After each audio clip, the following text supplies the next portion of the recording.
Salut à tous, Token Invaders. Aujourd'hui, on se retrouve dans cette nouvelle vidéo pour parler du projet Polymath. Allez, c'est parti!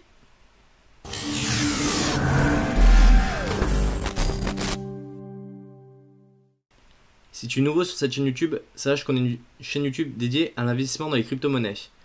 Donc je te conseille de récupérer notre ebook qui est gratuit et qui est disponible directement dans la description. Tu apprendras plein de bons conseils pour débuter dans les crypto-monnaies.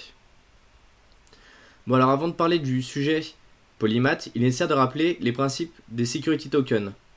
On a fait une vidéo complète sur le sujet, donc je vous laisserai aller la voir si jamais vous ne savez pas exactement ce que c'est. Pour rappel, un security token, c'est la tokenisation d'un actif financier dans la blockchain.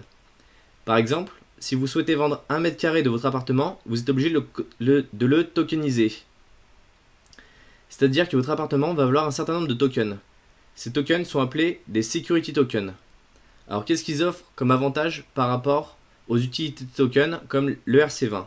Et bien tout d'abord, on a un marché qui est ouvert 24 heures sur 24 et 7 jours sur 7. Vous avez la possibilité d'avoir une portion d'un actif financier. Comme on dit, on peut avoir une portion d'un appartement. Les transactions peuvent être effectuées presque instantanément. On peut augmenter la liquidité des actifs existants. Par exemple, aujourd'hui, si vous souhaitez vendre un appartement en l'état, c'est relativement compliqué, ce n'est pas forcément liquide. Par contre, grâce à la tokenisation et au security token, vous allez pouvoir vendre 1 mètre carré de votre appartement. Et bien sûr, vous avez une flexibilité qui est plus importante dans les smart contracts. L'avantage de ces tokens, c'est surtout au niveau de la législation, c'est qu'il y avait besoin d'intégrer toute la partie contrat et juridique. Alors, qu'est-ce que c'est le RC 1400 qui est la norme pour les security tokens? C'est une norme qui est apparue en septembre 2018 et elle veut être un standard pour les security tokens comme le RC20 est un standard pour les utility tokens. Ce qu'il faut savoir, c'est que cette norme, elle a été développée par plusieurs personnes, dont une personne de chez Polymath.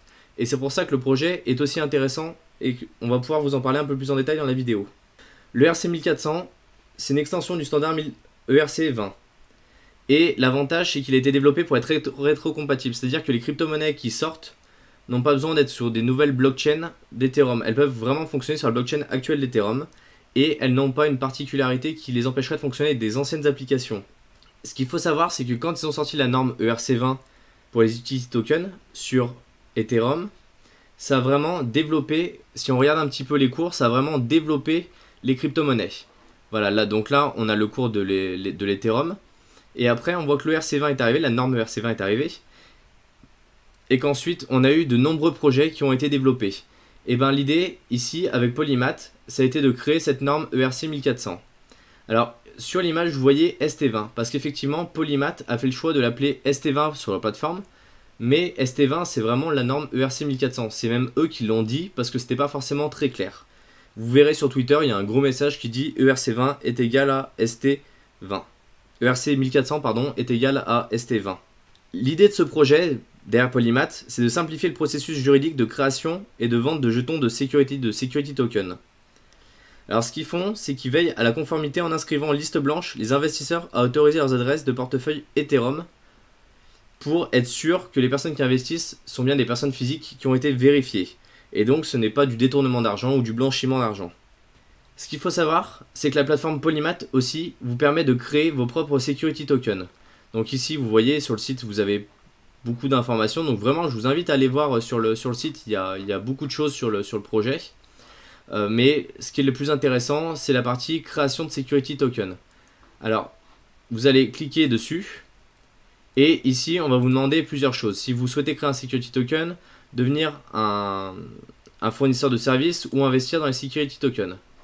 Ce qui nous intéresse, nous, c'est de créer notre security token. Donc on clique ici. Et là, on arrive sur la page qui nous permet de créer nos security tokens. Donc, on clique sur créer. Alors, pour pouvoir créer votre security token, il va falloir que vous créez un compte. Mais attention, il faut déjà que vous disposiez de MetaMask. Si vous ne savez pas comment utiliser MetaMask, je vous renvoie vers notre article sur notre blog qui est très complet et qui vous explique vraiment comment l'installer, comment l'utiliser. Donc ici, on vous demande tout d'abord d'autoriser MetaMask à accéder à Polymath.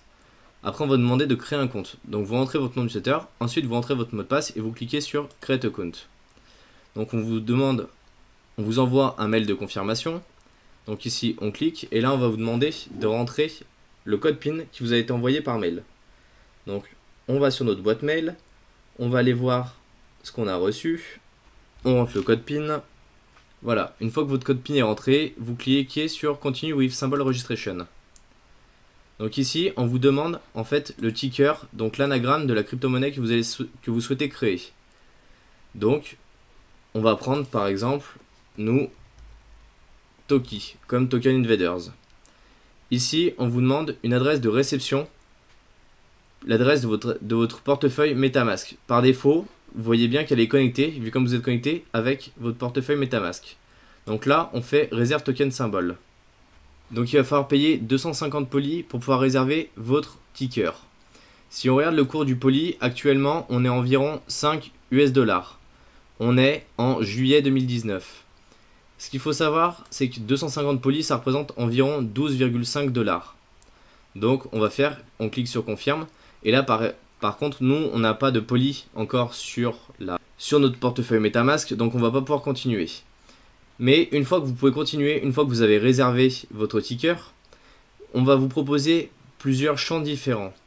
Ça va vous permettre de vous mettre en conformité directement avec toutes les réglementations comme la SEC, l'AMF et autres réglementations qui peuvent jouer sur les security tokens.